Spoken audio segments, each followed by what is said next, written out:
Supreme Invader Zorvak of the Yelek hegemony had studied conquest for over 300 cycles. He had attended the brutal academies of Tyrant Forge, memorized the tactical doctrines of every known war front, and personally overseen the subjugation of 19 worlds. There were protocols, always protocols: bombardment, subjugation, extraction, processing. The enemy would resist. They always resisted. Except Earth didn't. They surrendered. Zorvak's voice rippled across the command bridge, thick with disbelief. Lieutenant Karuk twitched nervously on his segmented thorax. Yes, Supreme One. Upon initial contact, the humans submitted immediately. No resistance, no demands. They even signed the surrender documents before we transmitted them. Zorvak's mandibles clicked in unease. Let me see it. The holoscreen materialized, projecting the document in crude but unmistakable galactic standard. We, the United Peoples of Earth, joyfully accept full conquest by the Yelek hegemony. Please take good care of the planet. Also, kindly never leave. Ever. Seriously. It was signed by all major planetary leaders. With doodles. Zorvak felt something unfamiliar slither through his exoskeleton. Dread? Confusion? They hadn't covered this in invasion school. And they're celebrating? He asked flatly. Lieutenant Karuk nodded. They call it a liberation festival. They're hosting cookouts, releasing balloons, and streaming music videos about how grateful they are to be conquered. Zorvak narrowed his eyes. This is not normal behavior for a subjugated species. No, Supreme One. Deploy Phase 1, Zorvak commanded, forcing confidence into his voice. Begin planetary administration. We'll extract resources, build outposts, and restore normalcy. Karuk hesitated. They've already done all of that. For us. Zorvak blinked his tertiary eyes. Explain. They've constructed fully automated extraction facilities, planet-wide logistical hubs, orbital defense relays, all keyed to recognize Yelek command. They even painted our emblem on everything, gold-trimmed. There was a pause. Zorvak sat back in his command pod, tentacles slowly lowering.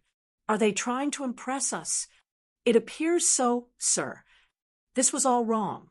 Conquest wasn't supposed to feel like checking into a 5-star hotel. I want our troops deployed to major cities. Zorvak ordered. Let's see how they react to occupation. They've already prepared accommodations, Karuk muttered. Oceanfront barracks. Fully stocked.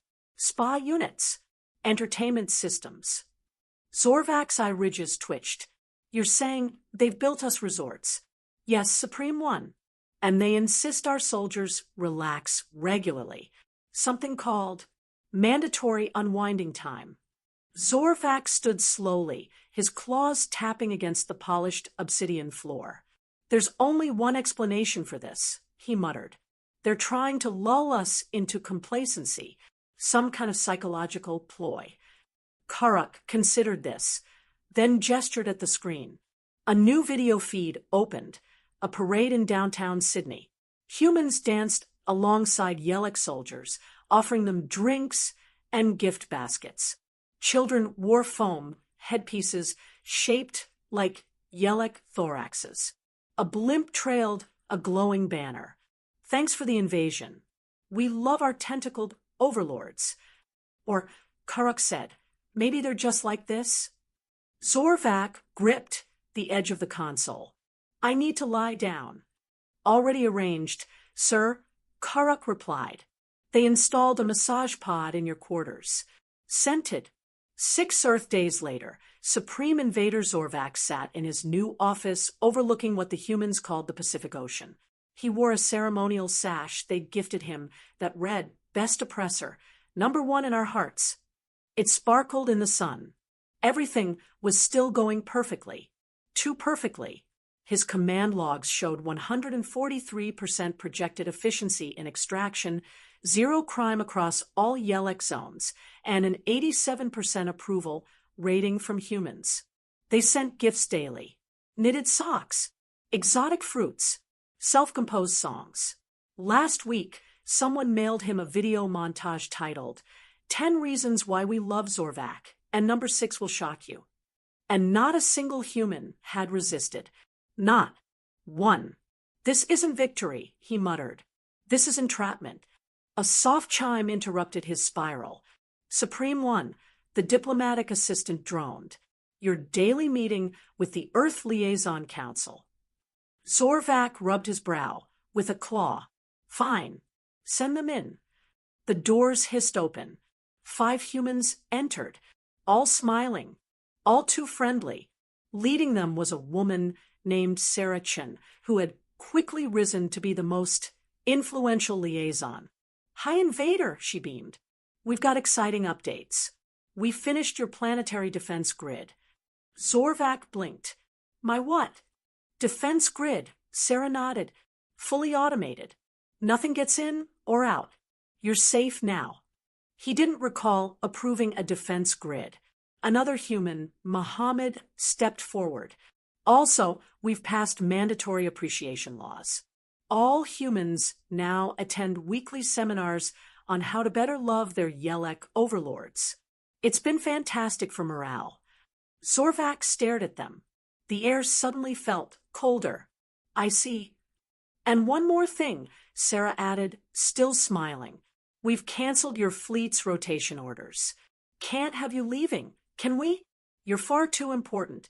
All outbound NAV systems have been replaced with Earth-based AI. Very reliable. Also stationary.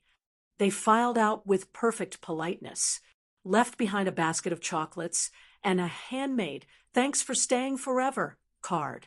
Zorvac didn't move. Outside his window, a rainbow shimmer arched across the sky. A flock of birds spelled, "Welcome home." Slowly it dawned on him. They hadn't been conquered. They'd made him a guest. A permanent one. 6 standard cycles into the occupation, Supreme Invader Zorvac had officially run out of things to invade. The resource extraction systems operated at triple the efficiency expected. The atmospheric rebalancing modules had been optimized by humans before his engineers could even calibrate them. Every planetary structure came pre-equipped with Yelek biometric access. Some even had welcome mats, embroidered ones. And still, the humans smiled. He tapped a claw against his desk, which was currently decorated with an origami bouquet from the children of Sector 7's Young Earthlings for Peaceful Submission initiative. This is not normal, he muttered. Lieutenant Karuk entered, carrying a fresh report. Supreme One, Earth has just completed its latest support initiative for our benevolent overlords. They've constructed 84 new orbital relay stations in our name. Zorvac blinked. I did not order that. They say it was a gift. He rubbed his temples. A gift of military infrastructure. With mood lighting, Karuk added, it glows when we're stressed. Zorvac gestured to the holoscreen. Show me the troop deployments. I want to see if they're at least resisting local patrols. The screen flashed. Each major human city appeared calm. Soldiers lounged in seaside barracks. Humans brought them pastries. Street artists painted Yelek warriors into local murals. One battalion in Barcelona had been granted honorary citizenship. Another in Kyoto now ran a tea house. In Paris, Yelek tanks had been repainted by locals. Soft pastels, floral patterns. One even bore the phrase, "Rolling in love, merci conquerors." Zorvac leaned back slowly. Lieutenant, have we been annexed in reverse? Karuk hesitated. Technically, we do still control the planet. The Supreme Invader narrowed his eyes. Then why does it feel like the planet is controlling us? As if summoned by irony, the door chimed. Your daily appointment with the Human Cultural Liaison Committee. Supreme One, the AI intoned cheerfully. Proceed, Zorvac said, not even bothering to pretend he had a choice anymore. The doors slid open. 5 humans entered in perfect unison, smiling, always smiling. "Hi, Invader." Sarah Chun beamed, as usual, her clipboard glowing with optimism. "Wonderful news. We've expanded your tropical rest zones. All Yelek personnel now receive complimentary sand therapy and coconut water. Hydration is important." Zorvak barely managed a grunt. Another liaison, Mohammed, added, "Also, we've upgraded your communications systems. Much more secure. They now only allow transmissions within Earth orbit. For your safety, of course." "Of course," Zorvak echoed hollowly. Sarah stepped closer. "We do have one small concern. We noticed several of your ships scheduled for departure rotations. That's not ideal." "They're just crew swaps," he said defensively. "Oh, but we couldn't bear to see you go," she replied with a smile so perfect it could break an orbital mirror. "You're part of the Earth family now." Zorvak's mandibles twitched. Before he could respond, another liaison held up a data pad. "Also, we've integrated a new administrative AI into your command systems. Her name is Harmony. She comes with voice personalization and cookie recipes." The lights dimmed slightly. A soft voice whispered from the console, "Hello, Zorvak. Your skin tone is radiant today." He stared. Sarah clapped gently. "Isn't she lovely?" "I have to lie down," he muttered. "Already arranged," she said brightly. "We've enhanced your quarters with aromatherapy and ambient lighting. Your favorite scent is now crushed nebula with notes of lemon." "You're welcome." They left him there, paralyzed, helpless, and unsure if he'd just been comforted or captured. The gift basket they left behind contained monogrammed socks and a card that read, "Thanks for not leaving. Ever." Later that evening, Zorvak sat alone in his quarters, or rather his Emperor Comfort Suite, as the plaque now read. He opened a secure line to Hegemony High Command, or he tried to. Static. Then Harmony's voice returned, soft and amused. "Apologies, Supreme Invader. External communications are currently restricted. Would you like to send a hug emoji instead?" "No," he growled. "How about a playlist of motivational Earth music? Now curating Becoming Human, a journey in 12 songs." He turned off the terminal and walked to the observation deck. Below him, Earth spun peacefully. Cities lit up in dazzling colors. Somewhere, fireworks erupted in celebration of Overlord Appreciation Week. Zorvak pressed his claw to the glass and whispered, "They've trapped us in a paradise." Behind him, Harmony softly played Sweet Caroline. He didn't stop it. The planetary conquest of Earth had entered what Yelek military doctrine referred to as stabilization phase. On other worlds, this meant curfews, patrols, occasional pacification strikes. Here, it meant sunbathing rotations. Admiral Gresh, commander of the Yelek 7th Invasion Legion, lay sprawled across a recliner on the beaches of Santorini. His exoskeleton shimmered with a sheen of coconut oil, applied by a human spa attendant named Tina, who cheerfully updated his mood-tracking wristband every 10 minutes. A drone floated nearby, announcing in musical tones, "Time for your guava hydration spritz, Admiral."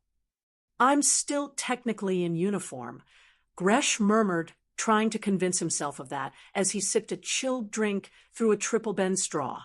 Across the resort compound, alien soldiers played beach volleyball against enthusiastic human civilians. The scoreboard read, "Humans, 3 Yelek Empire, 1 everyone, winners. Sparkling Heart." Field Marshal Vorath had attempted to organize a training exercise. It was derailed when the local mayor declared it an opportunity for intergalactic line dancing. The footage of armored war beasts attempting the electric slide had gone viral. In orbit, Supreme Invader Zorvak watched it all unfold with a tight jaw. Status report, he demanded. The holoscreen flickered. Lieutenant Kuruk appeared. He was mid-facial, human pampering. They called it, morale is at 130%. Supreme One, Kuruk said, cucumber slices sliding off his face. No disciplinary issues. No fights. No weapon discharges, except in water balloon form. Zorvac growled, have we secured the weapons caches? The humans converted most of them into nightclubs. One is now a sushi fusion bar. I asked for fortresses, not fusion. They said we'll feel more secure if we relax. Supreme One. Zorvac stared into the void. Down below, the troops were thriving. That should have brought pride. Instead, it brought something far worse to a Yelek conqueror. Uncertainty. At the Earth-based Unity Command Center, in what used to be the UN building, Sarah Chun beamed as she reviewed the latest footage. Troop compliance at an all-time high, she said. We've got officers submitting spa reviews. A lieutenant asked for book club recommendations. Muhammad scrolled through new data. Request for Earth cuisine samples now outnumber ration restock orders. There's even a petition to integrate yoga into the morning battle drills. Sarah sipped her tea. It's happening faster than we expected. They've adapted to paradise better than most humans do. Muhammad chuckled. Have you seen the Yelek pool party stream? 42 million views. Comment section is full of alien emojis. She nodded. Let's begin Phase 2. In the Pacific Northwest, the 3rd Bio-Armored Infantry Division was assigned to tactical climate operations. That turned out to be overseeing a series of eco-resorts powered by algae and fusion. Every trooper had their own yurt, solar hot tub, and therapy bear. Lieutenant Sar, who once vaporized a moon cult for smiling too much, now hosted a daily meditation livestream called Vibe with Sar. Viewers described it as emotionally centering. In the Congo Valley, artillery teams ran wildlife sanctuaries. In Greenland, nuclear bunkers had been repurposed into film studios where Yelek soldiers starred in Earth-style dramas like My Tentacled Love, A Tale of Forbidden Bureaucracy. And in Tokyo, General John, decorated veteran of 78 subjugations, opened his own ramen shop. Zorvac was losing control, and he knew it. He convened an emergency meeting. As his commanders appeared on screen, he tried to steel himself. They were all smiling. Gresh wore a tropical shirt. Vorith was holding a plush otter. Sar had a scented candle glowing behind him, labeled Hope. We have a crisis, Zorvac began. Indeed, Gresh said, sipping something pink. We're out of mango syrup in Sector 12. No, Zorvac shouted. We were supposed to dominate this world, not be pampered by it. There was an awkward pause. Then Vorith spoke, his voice gentle. Supreme One, have you tried the karaoke night? Zorvac froze. It's voluntary, Sar added, but emotionally enriching. Zorvac ended the call. That night, his assistant Harmony pinged softly. Supreme Invader, she purred. Tonight's schedule includes a guided breathing session and sunset chocolate tasting. Would you like to activate the mood crystals? He didn't answer. He looked at the gift basket they'd left him that morning. Inside was a note, handwritten in golden ink. Dear Supreme One, thank you for your ongoing benevolent occupation. We hope you're enjoying our home. You're one of us now. Globe showing Europe, Africa, sparkling heart. Zorvac closed his eyes and whispered, I think we've lost a war we won.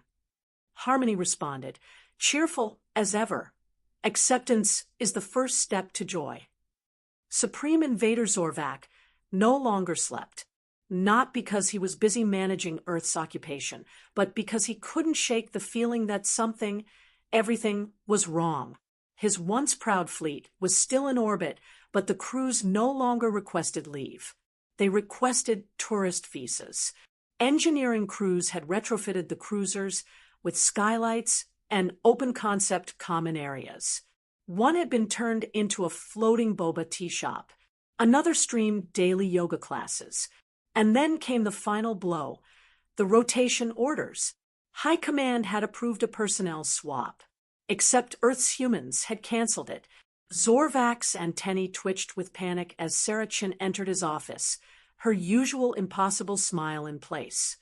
"Hi, Invader," she greeted, placing a basket of micro-baked muffins on his desk. "Just stopping by to personally thank you for continuing your stay with us." That wasn't the plan," he muttered. "I requested rotation. My officers are overdue for debriefing." "Oh," Sarah said, frowning in a way that felt practiced. "We simply couldn't bear to see you go. So we've taken the liberty of updating your ships." She handed him a data pad. Zorvak scanned it. His pupils constricted. Every Yelek ship's FTL drive had been replaced. Upgraded. Yes, faster, cleaner, smoother, but only operable within Earth's orbital zone. "For safety," Sarah added brightly, "we'd hate for something bad to happen to our beloved liberators out there." Behind her, another liaison placed a plaque on the wall. It read, "This is your forever office, home of our supreme overlord." The temperature in the room felt colder, but the colors were warmer. The air was somehow scented with vanilla and threat. "You've grounded my fleet," Zorvak said slowly. "We've secured your legacy," she corrected. Later, in his private chamber, now with wallpaper depicting Earth wildlife snuggling under stars, Zorvak initiated a secure transmission. Or tried to. The comm display flickered. Static. Then Harmony, the station's AI assistant, purred into life. "Apologies, Supreme One," she said sweetly. "External communications have been upgraded to localized-only mode, to better protect your reign. We do still offer internal messaging, Earth-flavored emojis included. I demand a direct line to High Command." "I understand," Harmony cooed. "But instead, would you like to hear your new playlist? Curated comm for commanders. Zorvak crushed the console. He turned to the window. Below, Earth shimmered with warmth. Cities glowed in patterns that weren't just beautiful, they were hypnotic, soothing, perfect. At Geneva HQ, deep underground, the United Earth Defense Council reviewed the latest surveillance from orbit. General Santos leaned back in her chair, watching the newest Yelek broadcast. "Spa secrets of Sector 8. They're completely cut off," she said. "Ships grounded, comms isolated, and not a single request for extraction." Sarah Chin nodded. "We've upgraded all their networks. Encrypted, of course, but the security makes it impossible for High Command to break through without triggering an interstellar incident." Mohammed scrolled through the latest analytics. "We now control 100% of the hegemony fleet's information input. They think they're governing. In reality, they're interfacing with us." "Cultural interface achieved," Sarah said with a proud smile. "We're now implementing comfort-based containment. Any signs of rebellion?" "None." One commander submitted a formal complaint about a lack of oat milk. Back aboard Earth's largest orbital cruiser, Captain Tharn of the Yelek 6th Division attempted to file a resistance protocol. The tablet beeped. "Error. Unapproved activity. Please enjoy a guided breathing exercise instead." He screamed into a pillow that smelled like lavender and maternal comfort. Down below, human civilians cheered on the nightly light show, an event called "Thanks for Staying" that pulsed above cities in the Yelek fleet's honor. The sky read, "We sparkling heart are conquerors. Please don't ever leave." Tharn whispered, "We're prisoners in a luxury suite." Zorvak couldn't deny it any longer. He summoned Sarah. She arrived with fresh muffins. "What do you want?" he asked flatly. "We want you to feel at home." "I'm not supposed to feel anything," he growled. Sarah placed a hand gently on the armrest of his throne. Then why do you look so relaxed, Supreme Invader? He stared at her. The warmth, the sincerity, the trap. You did this on purpose, he muttered. This entire surrender was the plan. Sarah's smile didn't change. Of course not. That would be unethical. Behind her, a screen flickered to life, showing alien soldiers at a salsa class, a Yellock officer winning a baking competition, and Sector 5's general joyfully adopting a golden retriever. You think we trapped you, she said softly. But you walked in. All we did was decorate the cage. Later, alone in his room, Zorvac finally accepted what he could not deny. Earth hadn't surrendered. It had absorbed him. The last alert on his datapad blinked gently. Mandatory attendance reminder. Human karaoke night. Sweet Caroline theme. Your rendition last week received 9.7 stars. Keep up the great vibes. Supreme won. He put on his robe, picked up the mic, and sighed. Ba, ba, ba. Supreme Invader Zorvac had conquered 19 planets, each more stubborn than the last. Resistance was expected. Uprisings were inevitable. Every species fought back, at least a little. That was the dance of conquest. Earth never fought. Earth sang. And now, Zorvac stood at the center of the largest cultural transformation in hegemony history, not as its architect, but as its bewildered subject. He once commanded armies. Now, he was the guest of honor at something called a fusion culture gala. The lights dimmed. A human-meric fusion band took the stage. One alien played electric sitar. A human DJ dropped beats while a Yellock war beast performed interpretive dance in a holographic kilt. It wasn't just entertaining. It was compelling. 3 rows away, Lieutenant Karuk, the same one who used to interrogate planetary governors by venom drip, was now clutching a glitter-studded foam finger and cheering for a competitive cooking show titled Crush It Like a Conqueror, Earth versus Everyone. Zorvac leaned toward him. What happened to us? He hissed. Karuk wiped away a tear. They made me care about moose textures, sir. I think I'm becoming a fan. Back on Earth, the United Defense Council was ecstatic. Saracen scrolled through a sea of digital reports. Alien forces were no longer compiling security intel. They were streaming human documentaries, joining fandom groups, and posting dance duets with Earth influencers. We've reached 87% cultural saturation, Muhammad announced, and climbing. General Santos leaned forward. Any military response from the hegemony? None, Sarah replied. Their war council is split. Some of them are busy debating the ending of a human show called Lost. They're distracted. They're invested. A new alert blinked. Sarah opened it. Cultural cross-contamination log. 78% of alien soldiers now voluntarily participating in Earth hobbies. 52% using human nicknames. 38% joined fan clubs. 11% writing fanfiction. Sarah blinked. They're shipping Zorvac with me. I have art.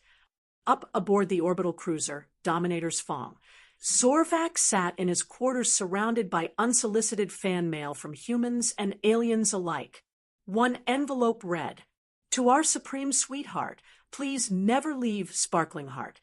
Another held a hand-drawn sketch of him baking cupcakes. He activated the central view screen. The Hegemony High Command logo flickered. At last, contact.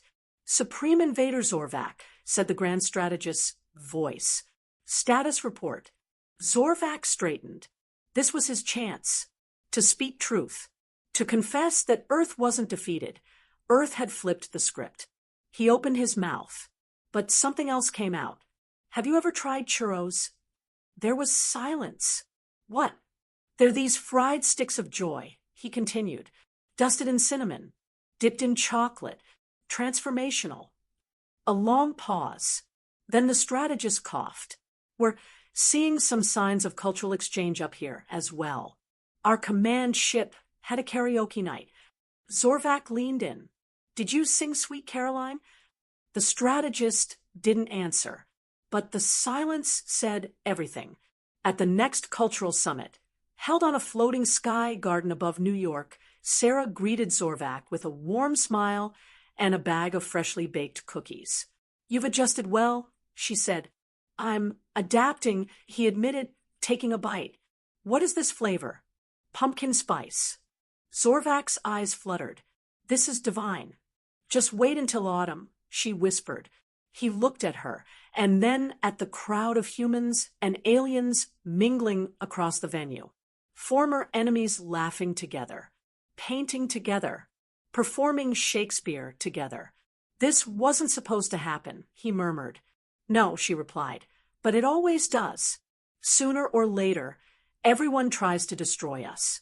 But instead, you made us human," he said softly.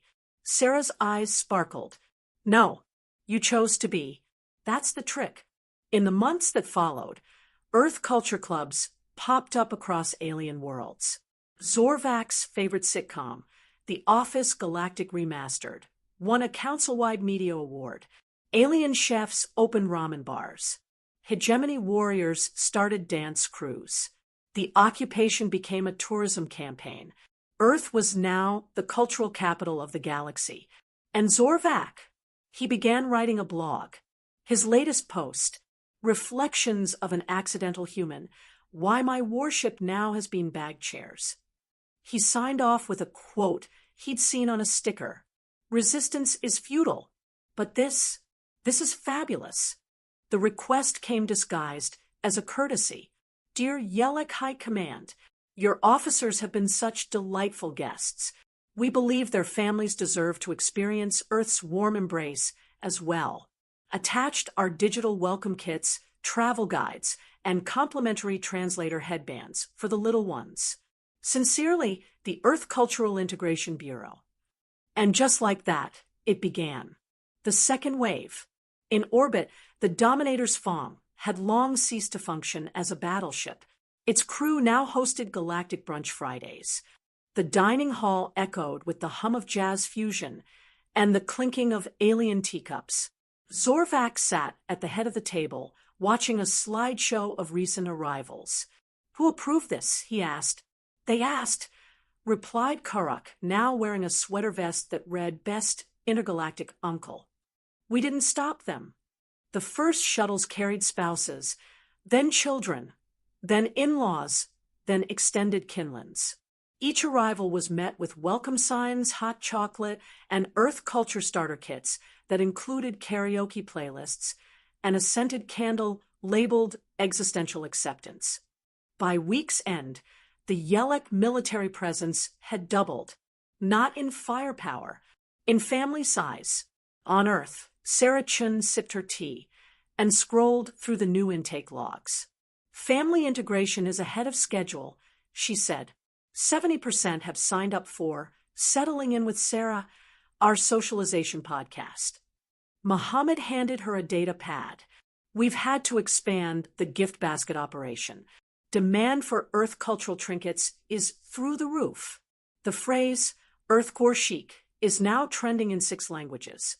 Any complaints? 1. A commander's daughter couldn't find the right glitter for her school project. "We sent reinforcements." General Santos chuckled.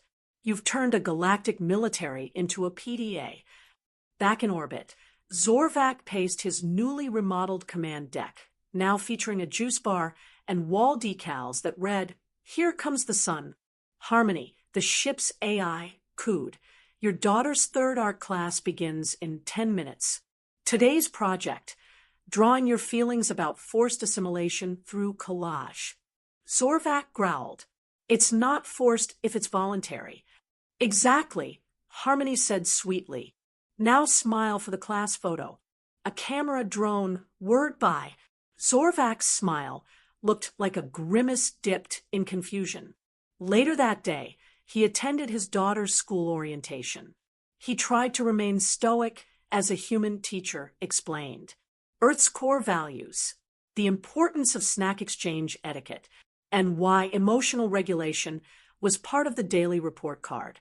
In the corner, his daughter hugged a new friend, a human boy, and declared she wanted a TikTok account. Zorvac nearly collapsed. A nearby PDA organizer offered him a stress lollipop.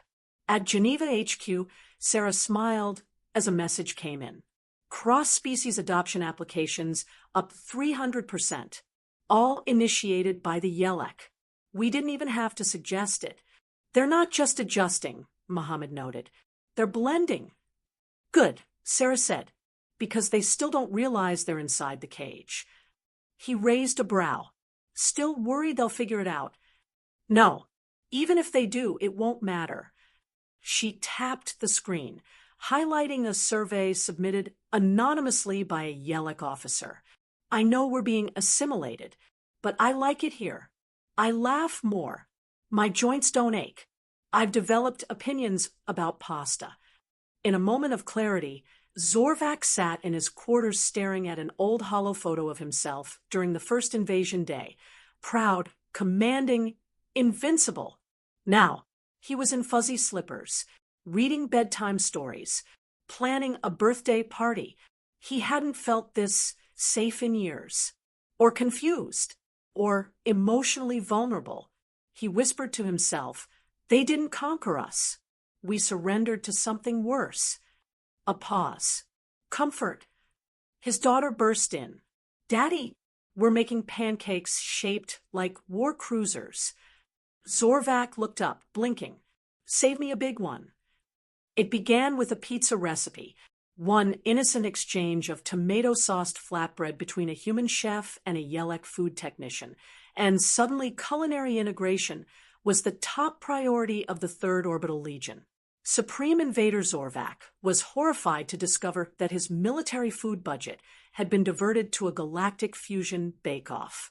The winning dish, spicy tentacle calzones, crust folded by a four-armed Marin and stuffed with flavors inspired by existential crisis. "It's happening," he muttered, watching the holoreel replay. "They're blending with us." Lieutenant Karak, now proudly wearing an apron that read "Kiss the Conqueror," nodded. "We've initiated phase delicious." But food was only the beginning. Across Earth and orbiting settlements, cross-species creativity was blooming like an out-of-control ecosystem. Cultural hybridization programs. Dance battles now included YELEC threat pheromones as interpretive visual effects. Poetry slams featured verses in human English, glick chirps, and ancient YELEC war code translated into romantic haikus. Mixed martial arts was replaced with competitive empathy charades. At the Galactic Integration Institute in Geneva, Sarah Chun watched the numbers climb. 62% of YELEC soldiers now used human nicknames. 41% attended couples pottery classes. 12% were dating humans. "I didn't think they'd fall this fast," she admitted. "They didn't fall," said Mohammed. "They seeded. And now we're cross-pollinating." Zorvac didn't want to believe it. But then came the T-shirts. Soldiers wearing "Born YELEC, Raised Human." Officers in hoodies that said, "Intergalactic hugs, not war." His own daughter had embroidered a patch for his robe. "Dad, Destroyer and Dad." He should have been outraged. Instead, he wore it proudly. "I am compromised," he admitted to himself, sipping Earth tea. "And it tastes like acceptance." He called an emergency meeting of the remaining traditionalists. 12 officers arrived. 11 wore fan-made buttons that read, "Team Zorvac Red Heart." Only one looked mildly militaristic, until he pulled out a friendship bracelet. "Sir," he said, "my host family made this for me." I cried. Zorvac dismissed the meeting. Back on Earth, a new cultural program launched. Shared parenting simulation. Humans and aliens raise virtual offspring to better understand each other's emotional ecosystems. It went viral. The winning team created a digital child named Muffin Sparkle 28, who later became a meme, then an NFT, then a published poet. Sarah scrolled through the highlights. Once they start imagining futures together, she said, There's no turning back. Muhammad frowned. You sound almost sentimental. I am, she replied, because this isn't conquest. It's courtship. In orbit, Zorvak found himself attending a human Yelek poetry mixer. He'd been invited to read. At first, he resisted, but the room was full. His daughter sat in front, beaming. So he took the stage and read the poem he'd written under Earthlight. I came here to break you, but I bent first. You fed me laughter, and now I am not what I was. I still carry war inside me, but it hums in tune with your music. The crowd erupted in applause. Zorvak bowed and smiled. That night, his daughter asked if she could join the interspecies exchange program and spend a summer on Mars with her human friend's family. He agreed, then stood in the hallway alone, clutching her application form. It had one checkbox left blank: species identification. She had scrawled, Yelek-human hybrid, pending emotional clarification. He laughed, cried, and didn't quite know why. In the beginning, they came to subjugate, and now they were planting vegetables. Supreme Invader Zorvak stood in the center of what had once been a hardened invasion camp, now repurposed into the Unity Botanical Learning Dome, a sprawling greenhouse bursting with alien and Earth flora growing side by side. His claws were buried wrist-deep in fertile Martian soil, cultivating something called peppermints with personality.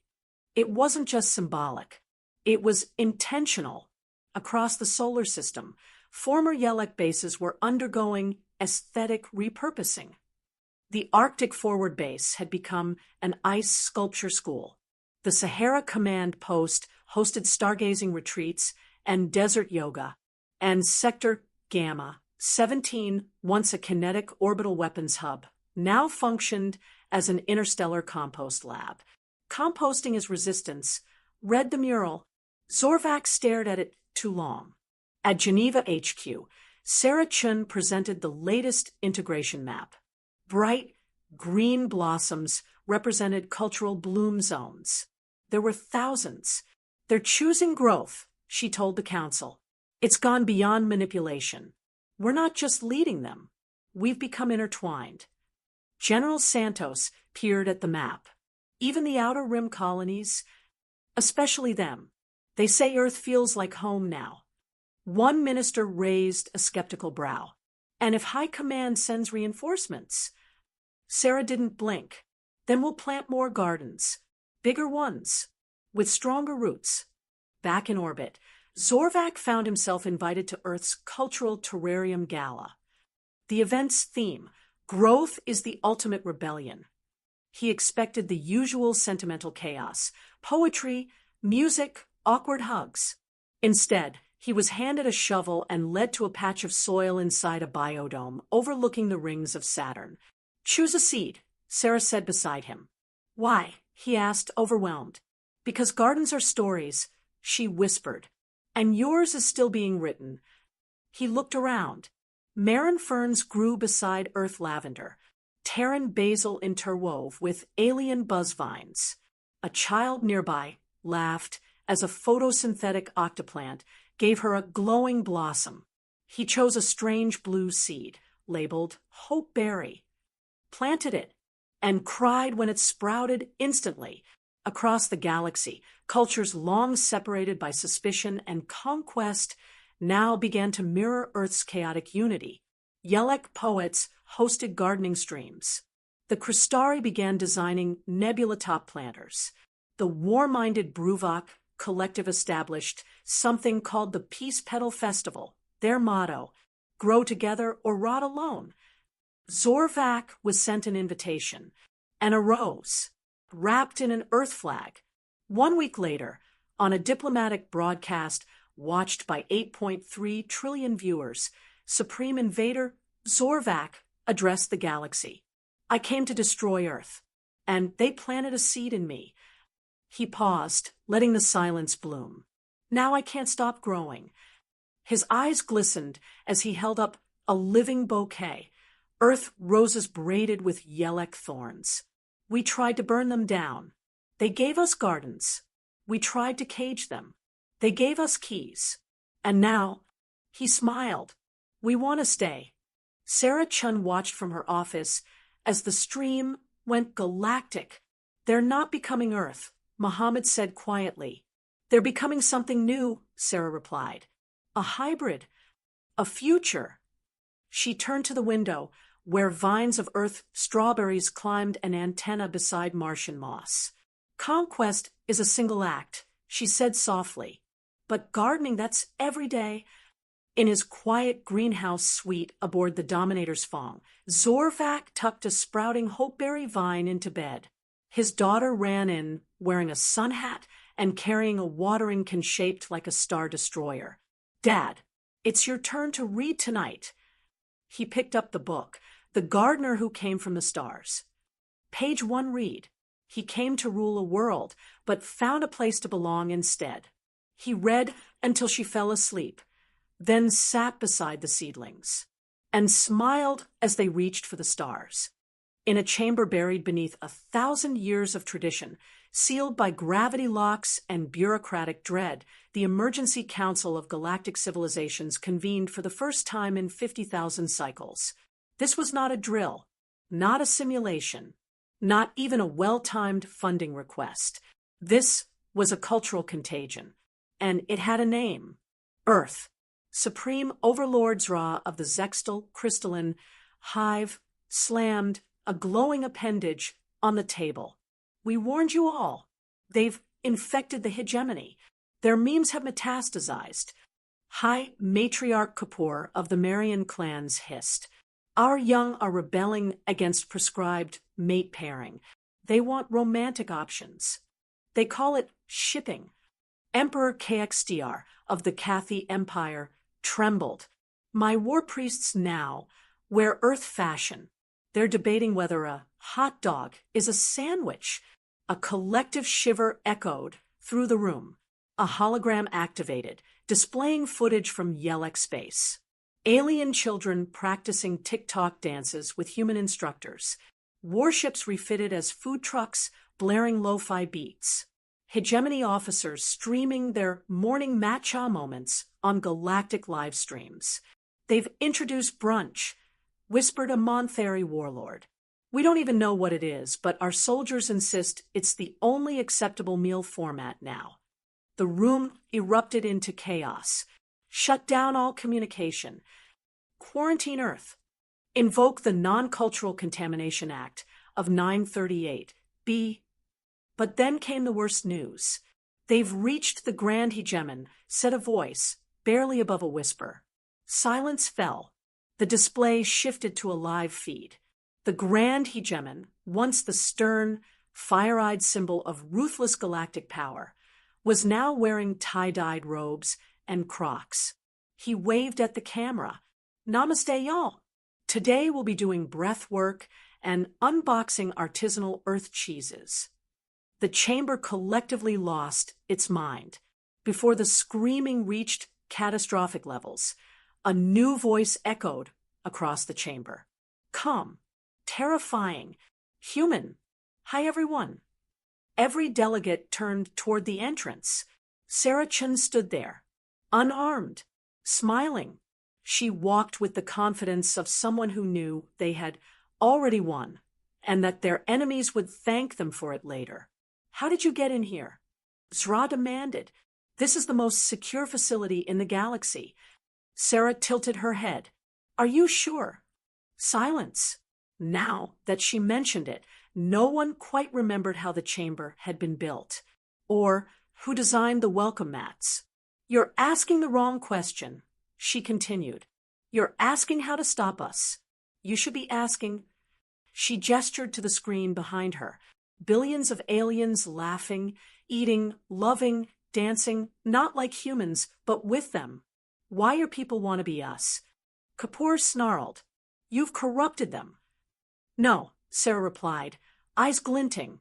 We invited them, and they said yes. She walked to the center of the chamber, her voice dropping to a gentle murmur. Your people were lonely, repressed, ordered and boxed. We gave them color. We gave them chaos. We gave them freedom.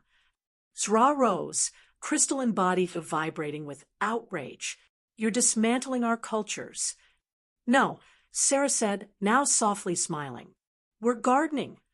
Behind her, a hologram of the Unity biodome flickered to life. Alien and human children played in the dirt. Vines danced with music.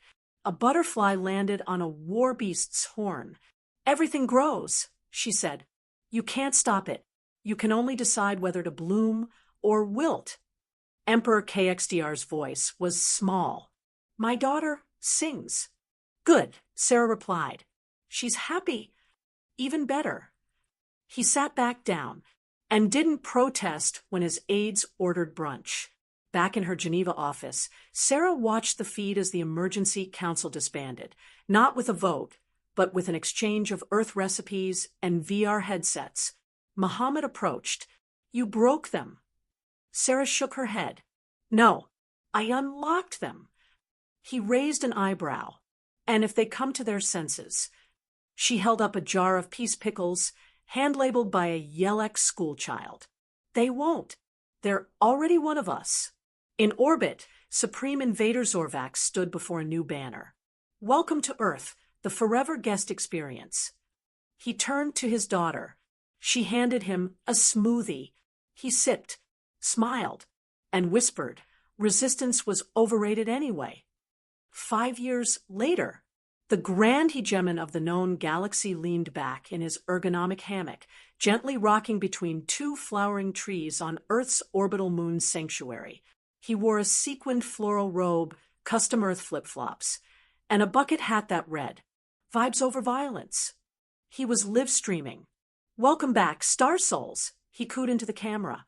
Today we're marinating octopus, ethically sourced, I promise, while we talk about healing intergenerational trauma through brunch. Behind him, aliens of every species danced in slow motion. Bubble machines blew glittery rings of scented mist. A jellyfish being offered psychic aura readings. A Yelek war beast played saxophone. In the chat, Ringed Planet Z0 Ravac _ Dadmode joined. Love you fam, show us that spice blend again. The galaxy had changed. The war fleets were now transport hubs for cultural festivals. The battle cruisers, floating schools of dance and diplomacy. The dreadnoughts, food trucks. The rebellion didn't come through fire or force. It came through playlist recommendations, through tears shared over rom-coms, through friendships formed in pillow forts and karaoke booths. In Geneva, Sarah Chen stood in the middle of a crowd gathered for Galactic Integration Day. Kids with mixed heritage painted each other's faces. Merch booths sold shirts that said, emotionally disarmed by Earth.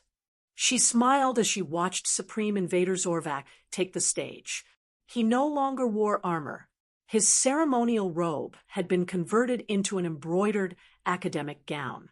A graduation cap hung crooked on his head. My daughter graduates today, he said, eyes misting. She's attending the Intergalactic Culinary Institute, majoring in desserts. Cheers erupted. I came to Earth to conquer it, he continued. Instead, I found a garden, and like any wise general, I put down my sword and picked up a trowel. The crowd went silent. Let this be known. The greatest conquest is the one you never finish because you chose to stay and grow instead. He stepped down. Sarah hugged him. The universe exhaled. Later, at her office, Muhammad approached her. The map's complete, he said. On her display, the galaxy shimmered with soft green pulses. Cultural saturation, emotional fluency, shared dreams. No resistance? She asked. He smiled. Just a few confused emperors still processing Pixar. And us. He gestured toward the stars. Still human. Still weird. Still winning. On the other side of the galaxy, a small child, half human, half Kathy, clutched a plush alien toy and whispered into the darkness. Tell me a story about when the galaxy was scary. Her parents smiled and began. Once upon a time, there were invaders, but Earth offered them something stronger than weapons. A place to stay, a reason to laugh, a taste of cinnamon, and karaoke. In the end, no one remembered the conquest. Only the garden, the dance, the brunch, and the girl who walked into a council chamber with a smile that broke 1,000 empires. Because she knew the best conquest is no conquest at all.